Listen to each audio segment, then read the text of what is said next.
Hello everyone, welcome to Orange Tactical. Today we're going to talk about the Smith & Wesson M&P Bodyguard 380 and how to disassemble it. So you can see there is no mag installed and the weapon is clear. So in order to disassemble this weapon, you are going to slide back and push up on this slide lock. So you can see that slide lock right there.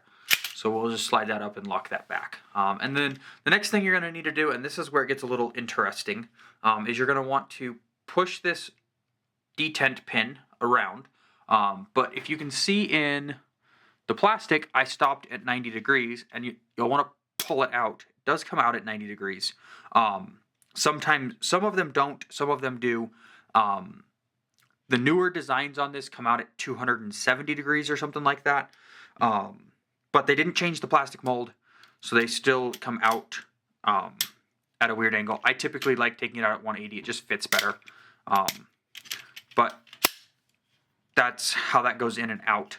I have seen with this gun itself that this take-apart pin comes out while it's being shot.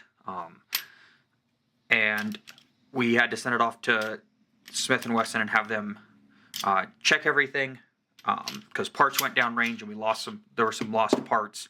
I don't know if that was misassembly or something wrong with it, but researching it, it does seem like that's was a fairly common problem early on with this gun.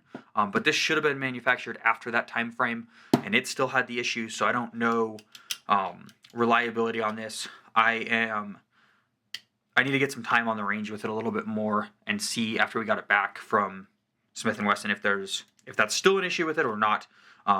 But anyhow, that's just a little bit of a side note there. The spring and the pin here are two pieces. So those two will slide on out. And then you have your barrel and your slide left. So to get it back together, obviously just drop your barrel in. Put your pin back together. Note though that the spring is directional. So there is more, it's doubled up in the back here. So that's the side that needs to go back towards the pin. So don't put it the other way. You can see up on the front here, there's not two springs layered there, but on the back side there are. So just know that when you're putting it back together that it is a directional spring. And then you'll want to go ahead and just slide the pin up and click that in. As far as all the lower stuff goes, this is a internal hammer fire, I think is what it's considered. I don't know exactly what it is considered.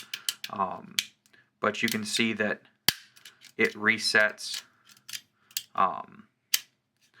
and is a hammer fire. So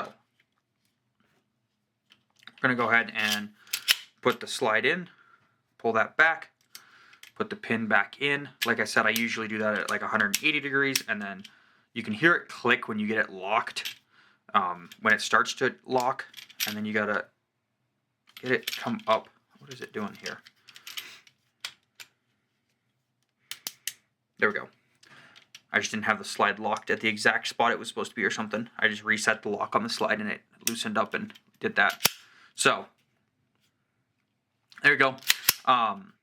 Yep, internal hammer fire. That does mean that, like, you don't have to, if you're trying to do dry fire practice, you don't have to reset the trigger every time. If you're doing like a Mantis training or something like that. So that's a cool little thing with this. It does have a manual safety, but that's how you take it apart and work on it. If you have any questions, leave them in the comments below. If you like this content, please subscribe to Orange Tactical and have a great rest of your day.